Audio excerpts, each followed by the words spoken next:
Indiana Jones and the Dial of Diarrhea. I've heard it called many, many names. That's a terrible name. That's something we haven't even talked about, is how bad that title is. It's a terrible title. The Dial of Destiny. Not a great title. Not a great title. And you know what? We watched Temple of Doom last night. Man, I love that movie. Oh, I do too. That's actually my favorite Indiana Jones movie is Temple of Doom. I've said that Last Crusade is my favorite. I watched Raiders again. Ooh, man, I'm rethinking it, man. It's close. It is really, really close between Raiders and Last Crusade. And I love Temple of Doom. All three of those are all-time great. They're all-time great movies. They're all-time great. Indiana Jones is an all-time great character. Yeah. All-time great character. He's number 3 on my character list. Behind what? Han Solo is number 1 for you? Han Solo and then Batman. Okay. Right. Then Indiana Jones. Okay. There was a time when that would have actually been Han and then Indiana, but then Christian Bale came in and hit a grand slam home run as Batman, and I was like, "Oh, Batman moves up the list." Because I'm a big Christian Bale fan too. Even though Christian Bale is phenomenal. Even though he's nuttier than a shithouse rat, he's a phenomenal freaking actor. So, well, I'm a bit Samuel Jackson fan, man. Sam Jackson is amazing. He says some crazy stuff too. So, but Indiana Jones actually does pretty bad, man. This is awful, and I believe their heads are probably going to roll. Look at this.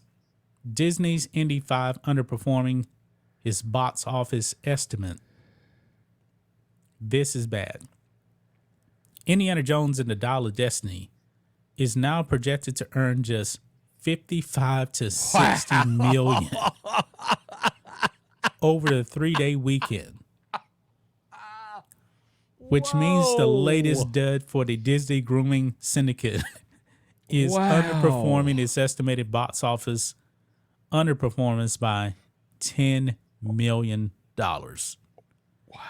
This movie costs, on the low end, $300 million to make.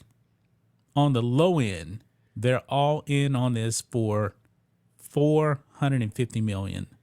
The break even is probably $900 million.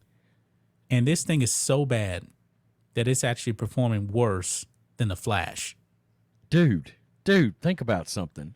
We're in 2023, and an Indiana Jones movie failed to break the century mark at the box office. Think about inflation now. Crystal Skull made over $100 million back in 2008. Yeah. Back in 2000, I believe it even mentions it here. Yeah. And Breitbart is not a fan of Crystal Skull. They said if you actually adjust for inflation, Crystal Skull made $141 million over a 3-day weekend. These clowns over there at Disney, only $60 million. This thing is on track to lose $300 million. $250 on the low end. Hold on now. You want to hear something wild? What do you got? This is on track to make 55 to 60 million. Solo, a Star Wars story, made $85 million its first weekend.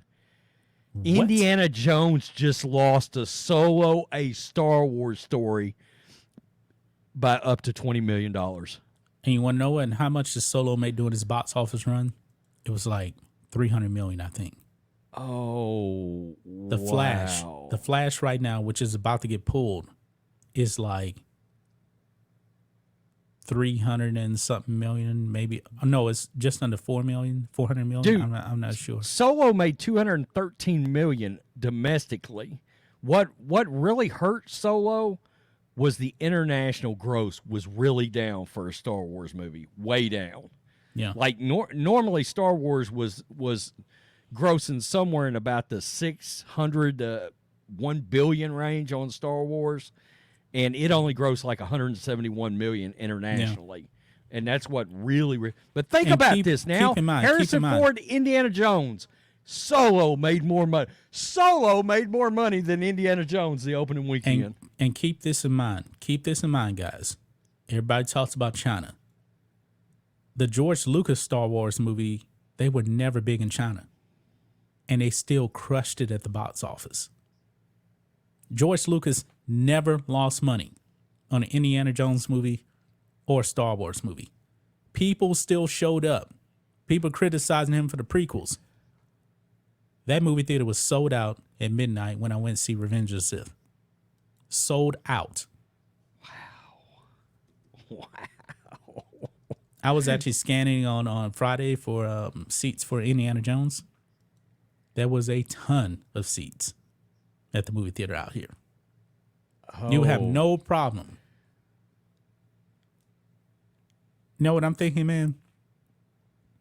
Indiana Jones is so bad right now.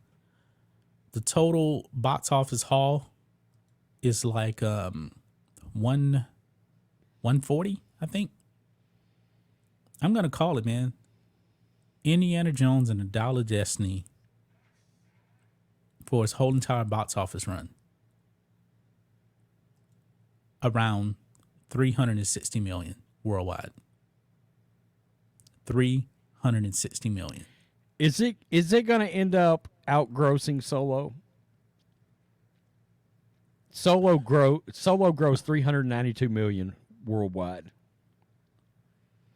And that's before inflation. And it's ahead. I mean, Solo is significantly. Let's put it this way. They're talking about Indiana Jones. I was just looking at this on here. Having 82 million by the end of tomorrow. So, by comparison, by the fifth day, Solo had made 110 million. You're talking 35 million behind the pace of Solo, a Star Wars story. I already said 360, so no. And man, you got to fire Kathleen Kennedy after this. I mean, if you're going to lose 250 million plus, there is no way in the world. She has to have dirty pictures of everybody in the industry. Has to be. I mean, what does she have on everybody? Look what happened to Willow. They pulled that off of Disney Plus because it was so bad. Look. Sequel trilogy, trash, greatly undergrossed what it should have made. Greatly. Not to mention ruin the franchise. Solo bombed. Lost money. Okay. She's canceled 9 Star. We're like 9 Star Wars films have been canceled. Willow shit the bed. They removed it. Indiana Jones bombs. She still has a job. Yeah. Now, I'm going to dive deeper, Rhodes. I'm going to dive deeper. Okay? Look at this. Indiana Jones 5 lost money, right? I mean, it's going to lose 300 million. Solo lost money. I believe Solo lost, 100 million, something like that. But not only that, if you go to the Disney Plus stuff, Andor lost money. Nobody's watching Andor. That thing costs like 250 million. Willow, that lost money. Nobody watched it. That's like 4 Star Wars projects that we know of that clearly lost money. LUCASFILM projects, because Indiana Jones ain't. It's not Star Wars. And they're talking about a Rey movie. Oh, and let us not forget, she stepped in and shit all over the Mandalorian season 3. Mandalorian season 3 was awful. And now their most impressive property they had under Lucasfilm Disney, nobody gives a shit about it anymore now all of a sudden too. Nobody cares about Grogu anymore. Grogu was their selling point, Baby Yoda. You sidelined the male again. You sidelined Pedro Pascal again. And we know yet for a another fact male now, sideline. Pedro Pascal was never in the suit at all, so he was never on set. He's the Mandalorian in voice only. So you're not even going to see his face again. Yeah, this thing is a disaster, man. A disaster. Wow. And she's got a job. As of today, she is still employed somehow. Yep. I mean, I'm telling you, that's what I mean. Does she have pictures of multiple people around the industry? And she gets away. Look at some of the people she's hired. She's got a showrunner that worked directly under Harvey Weinstein for years as a showrunner of a Star Wars property right now. Yep. I mean, it's baffling. And think of this, man. I think that Acolyte show is gonna bomb. People that watch Andor, they liked it.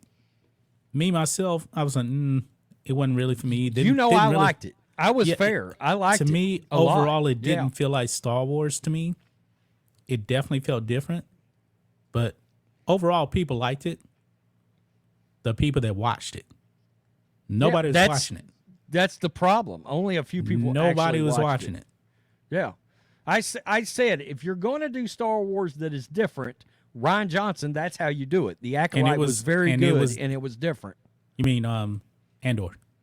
Andor was very different, but it was good. Definitely, it was really good. A lot of character development, all that kind of thing. It was too slow for me. That was a major problem. It was too slow, and now guess what? Andor season 2, that's gonna be the last season. This thing was supposed to last, I think, like 5 seasons, because each season was gonna be a year, leading up to Rogue One, and now they're like, nope.